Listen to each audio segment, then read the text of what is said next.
There's a woman I know who's about to be handed a $113,000 tax bill that she never asked for. She didn't win the lottery, she didn't sell a house, she didn't take a distribution. The IRS is simply going to force $113,000 out of her retirement account in 1 year, and they are going to tax every dollar of it. Now, she did everything right to get here, and that's the part that stings. If you are a high earner, and I work mostly with CRNAs and nurse practitioners, this is probably the single biggest blind spot in your financial plan. You maxed one pre-tax account for a whole career. And yes, the balance got big. And that big balance is exactly what triggers the forced withdrawal. I'm Brett Fellows with Oak Capital Advisors. And here's the part that should keep you watching. There's a window to diffuse most of this before it starts. And for a lot of nurses, the two best tools to do it are accounts you already have and probably never activated. And one is sitting right next to your 403b and doesn't even share its contribution limit. Now, I will show you both, and I will show you the 10-year window that closes at age 73. You miss it, and the fix gets a lot more expensive. Let me explain why a pre-tax account that you maxed out can become a trap. When you put money in a 403b or a 401k, you got a tax break that year. The dollars went in before tax, and that felt great, especially for a high earner in a high tax bracket. But that money was never taxed. It was just deferred. So every dollar in there, plus all the growth on top of it, is money you still owe income tax on. So the IRS is a silent partner on that account, and it collects later on the way out. Now that's fine when you control the timing, but the trap is that you eventually don't. At age 73, required minimum distributions begin. So the IRS looks at your balance and forces you to withdraw a minimum every year, taxed as ordinary income, whether you need the money or not. And for a nurse who spent 30 years maxing a single account, that balance can be enormous, which means the forced withdrawal is enormous too. And here's why that one event does so much damage. It does not happen in isolation. The forced withdrawal is taxed as ordinary income at whatever tax bracket it pushes you into.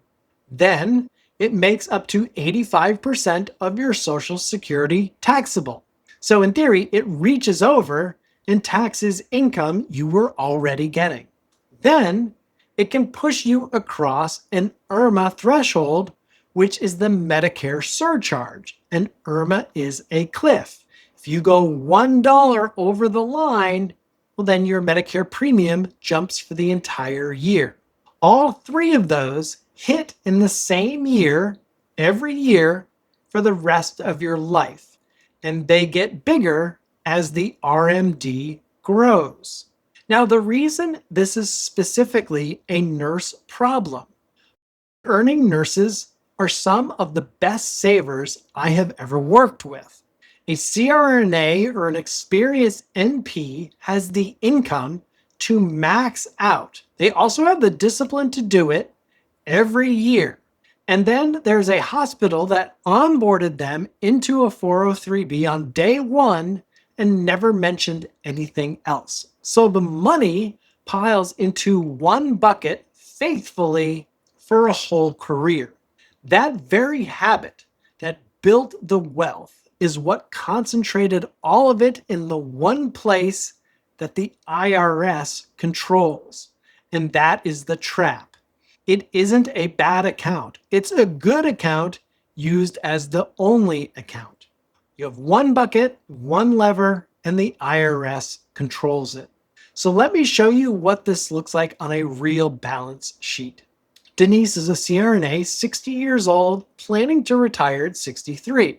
She's been at the same hospital system for 26 years and maxed her 403B almost every one of them. Her husband Curtis is 62, a high school teacher with a modest pension coming. So Denise's 403B is about 1.9 million, all pre-tax. And almost everything that they have for retirement is in that one account. They have no Roth, they might have a small brokerage, and they do have an HSA, but she empties it most years for regular bills. So Denise walked into our first meeting proud, and she should have been.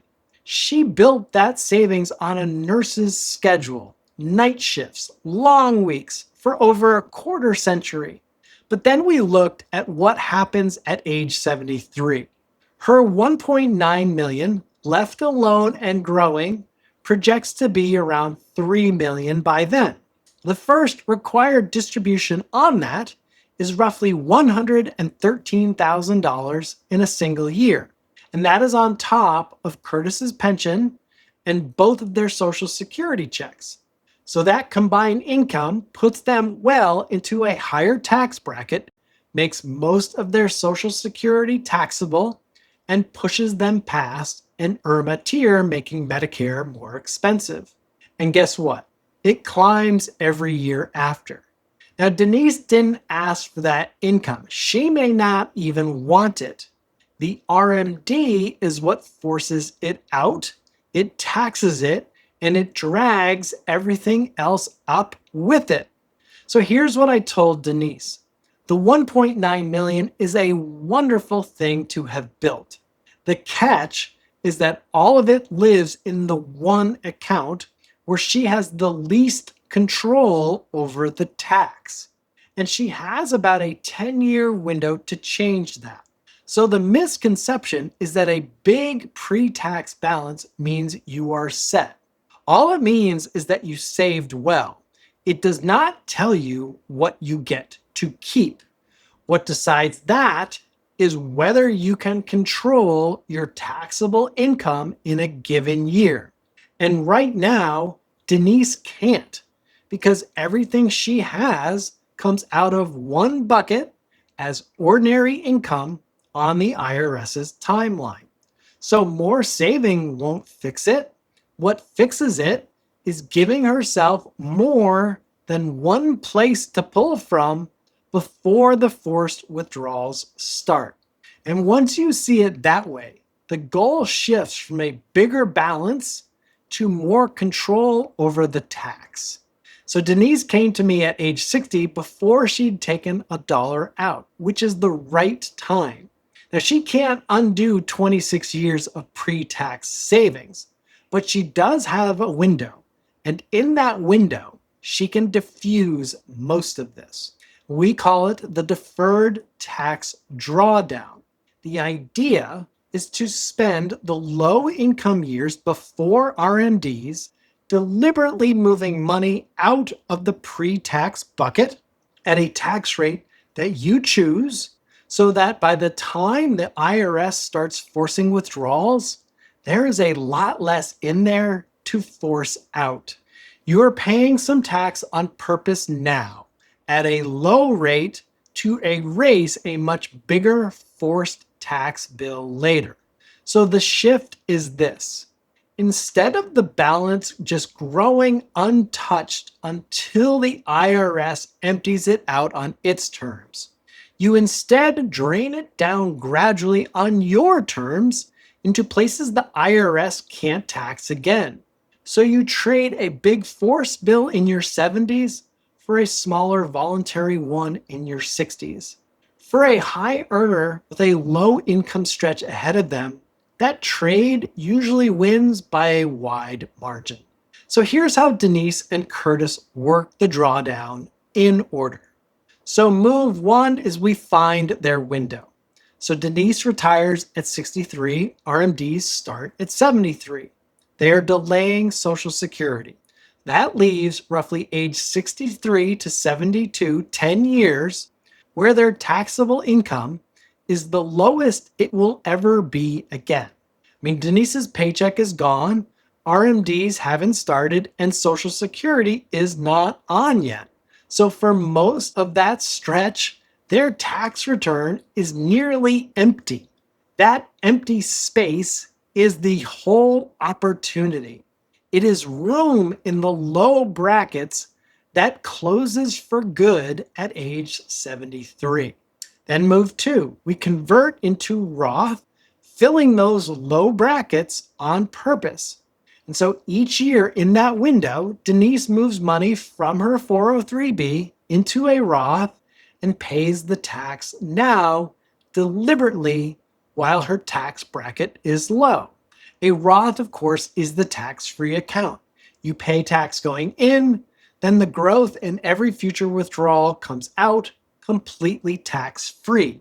And there are no required distributions on it during your lifetime. So we'd convert maybe $70,000 to $90,000 a year, filling up the low tax brackets, then stopping before it tips them into a higher one or trips an IRMA tier, increasing their Medicare costs. Over 10 years, that's several $100,000 moved permanently out of the IRS's reach. Every converted dollar is one that can't be forced distributed later. It can't be taxed again, and it can't make her Social Security taxable. Finally, move 3, we use the accounts a nurse already has and never activated. Now, this is the part I teased at the beginning, and it's specific to hospital-employed nurses. Denise likely has a 457B plan sitting right next to her 403B, and the two don't share a contribution limit. She's also probably got an HSA that she's been spending down instead of investing, and after-tax contribution room inside of her 403B. Again, most nurses get onboarded into a retirement account on day one, and they never hear a word about these. So the money piles into just one account while 2 better tools sit next to it unused. For the years before she retires, we redirect new dollars. We put some to the 457, which she can tap at any age without the early withdrawal penalty once she leaves. So it in theory becomes a bridge account. We put some to Roth, and we let the HSA actually invest in Grow, because it is the one account that's tax-free going in and tax-free coming out for medical costs, which are almost certain in retirement. So she's not saving more. She's sending the same dollars to more places. And by 73, Denise's picture is different. She has a smaller 403b, which means smaller forced RMD. She has a real Roth that she can pull from tax-free in any year her expenses spike. And she has a 457 bridge account that lets her delay Social Security so the eventual check is larger. The same 1.9 million she walked in with, spread across buckets that give her a choice every single year instead of one forced withdrawal she cannot control. Now, like anything else, there is a trade-off, and it is real. Converting means voluntarily paying tax in years Denise would rather show $0 on her tax return, and it takes cash on hand to pay that tax. It also means giving up a little of the old let it all ride untaxed feeling that has made the account grow for the last quarter century. That is genuine. So the question is whether paying a known low tax rate across 10 years beats a forced higher rate for the 20 years after. For a high earner with a 1.9 million pre-tax balance and a decade of low income years ahead, it almost always does. But it has to be run on your actual numbers, your actual Social Security timing.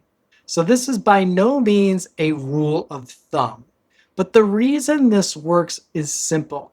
Denise spent a career being an excellent saver into just one account. The drawdown just gives her back the control that saving into a single bucket quietly took away from her. If you are a CRNA or an NP within about 10 years of retiring and most of your money is in a 403b or a 401k, well, then you're just like Denise. And that's the norm. You saved exactly the way you were told to. But what most people never get walked through is what happens when the IRS starts pulling it back out on its own schedule. So here's what I'd actually do with you. We would meet and talk through your situation. Figure out how I can help you navigate these financial decisions to put yourself in the best possible tax situation. It is free to talk and see if we are a good mutual fit to work together. You can simply go to connectwithbrett.com and pick a time. I look forward to working with you. Denise built 1.9 million on night shifts and long weeks, and she deserved every bit of pride that she walked in with. The only thing that changed after our first meeting was who controls the tax. She got a decade to trade one giant forced withdrawal for a handful of smaller ones. And so do you, if the window is still open. And that's the whole reason to look now instead of at age 72.